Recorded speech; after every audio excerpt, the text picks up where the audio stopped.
Amanda Pratt, licensed clinical social worker and chronic illness therapist with Imagine Life Therapy. Today I'm going to talk to you about the 5 tips I use to keep my health in check. As you may know, I'm not only a therapist, but I am a chronic illness patient. Several years ago, I was diagnosed with an overlapping case of lupus and rheumatoid arthritis. I also was diagnosed with fibromyalgia, hypothyroidism, and endometriosis. And over the past 6 years, I really have worked on coming up with a plan for myself to successfully manage my illnesses, as well as run my business and be able to do the things I want to do.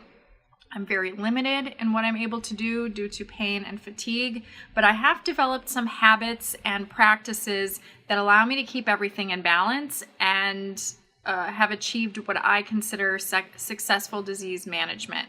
So today I'm going to share with you 5 of the strategies that I use to keep my health in check so I can live my best life. Tip number 1, regular doctor's visits and checkups.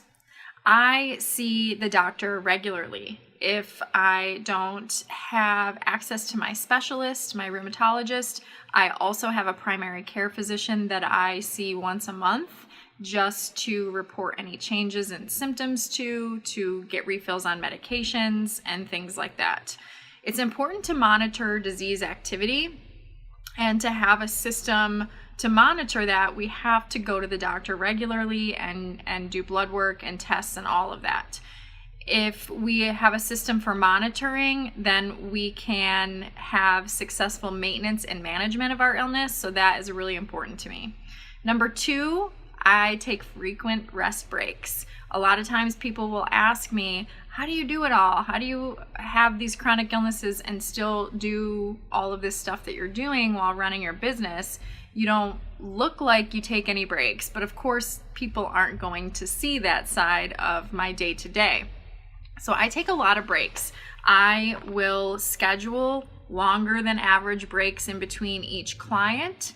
I limit the number of clients I see per day, and I try to spread them out throughout the week.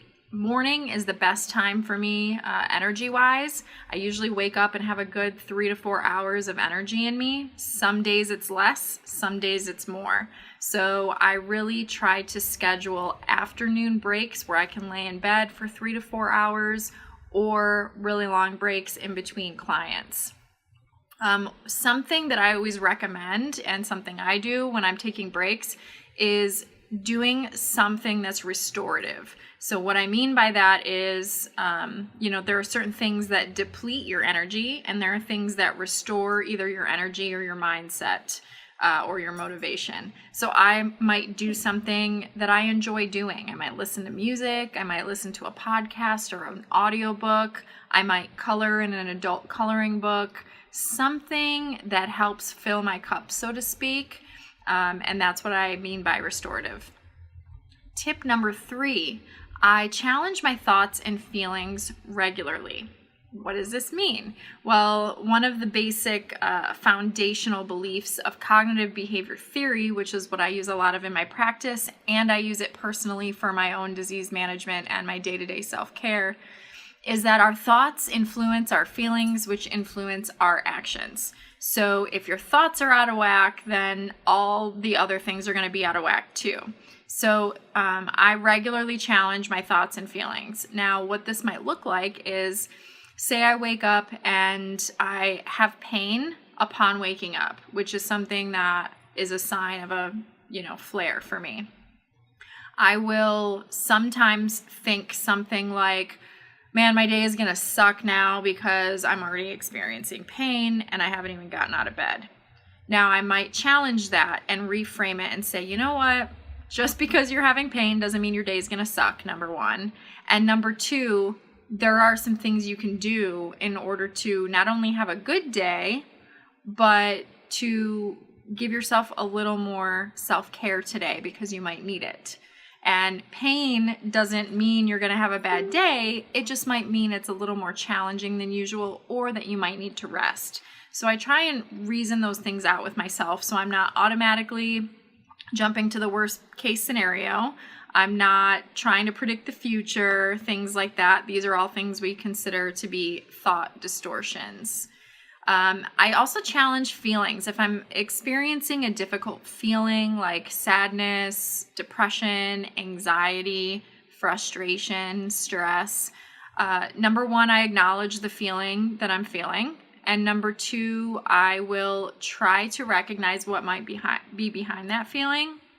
So if I'm experiencing depression because I'm flaring and haven't gotten out of bed in a few days, I might challenge that and say, there's no reason to be upset about it. It's okay that you're upset, but just know that you're doing what you need to do to take care of yourself, and that is okay. So I might try to shift that feeling of sadness and depression to one of self-compassion. So that's something that I do regularly. Number 4, I practice gratitude and abundance recognition. This is something that's been kind of fun that we've developed over the past few years. It's a practice in our house where my partner and I will recognize and call out abundance during the day. So what this might look like is maybe I have a day where I make it all the way through the day and don't have to take any rest breaks because I'm having what I call a good body day. I might text him and say, abundance, I made it all the way through the day and didn't need any naps. So that would be what I consider health abundance. If we experience like financial abundance, like say someone behind us purchased lunch if we're stopping somewhere, that's a sign of abundance. Maybe we got unexpected money from a source that we'd never even thought about. That might be abundance. Maybe I sign on 3 new clients. That's abundance. So we try to recognize abundance and then practice gratitude for it. Man, I'm really grateful that I have new clients this week. I'm excited to work with them. I'm grateful for the opportunity to speak at the support group. I really love helping people. Things like that. That actually does what we call priming your brain, and our brain is designed to see patterns. So if you prime your brain to see a particular pattern or a particular experience, you are going to see more of it and recognize more of it, and you'll be able to actually shift maybe a mindset of lack and not having enough to a mindset of being grateful and seeing abundance regularly. So that's something that I practice. Number 5, stress management. You guys all know that I harp on stress management and I talk about how important it is, and it's because I practice it and I've found it to be one of the most important aspects of what I do to keep my health in check. So stress management is a huge umbrella that covers everything that we do to manage our reaction to anything difficult that might come up.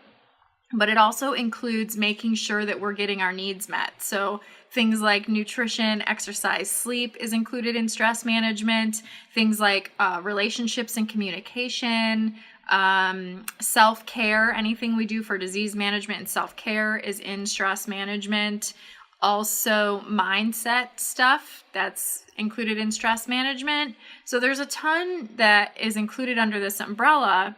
And of course, all of this stuff I go over in my Stress Less 6-week online course that I am currently accepting students for. So if you are interested in stress management, then I'm going to provide a link below so that you can click through to the page that tells everything that comes in that class and you can sign up there. I believe right now you can still sign up for the whole 6-week class for only $97. That's only until a certain date. So if that's available, then jump on it now. And if you're not sure if you need stress management or if it can help you in any way, I also created a quiz that is based on something we call the perceived stress scale, and it helps measure your stress levels and where you're at. So I always recommend stress management for anyone who scores in the moderate stress or high stress range. So I will also include a link to that below and you can take that quiz. So again, I hope this helped you in some way. I just wanted to share some of the things that I do to keep my health in check. My name is Amanda Pratt. I'm a licensed clinical social worker with Imagine Life Therapy, and I consider myself the chronic illness therapist because I specialize in supporting people with chronic illness to help them deal with all of the ups and downs that come with that experience. So feel free to click subscribe and hit on the bell notification so that you can get notified anytime I release a new video, and I will talk to you soon. Bye.